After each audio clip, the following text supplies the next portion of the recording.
এই এই কি হইছে? স্যার বলছি স্যার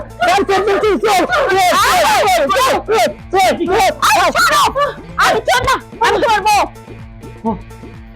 এই কিছে? আব্বা আল্লাহ, আমি না শুয়ে আছি, হ্যাঁ আমি বাসিতে হুইসেল দিছি। জানেন তো আমি একটা আদর্শবান দারোয়ান, আর শুয়ে আছি। আমি মনে করছি আমি ডিউটি করতেছি, ও আমারও ধাক্কা দিছে, আর ধাক্কা দিয়ে আমি মনে করছি যে চোর।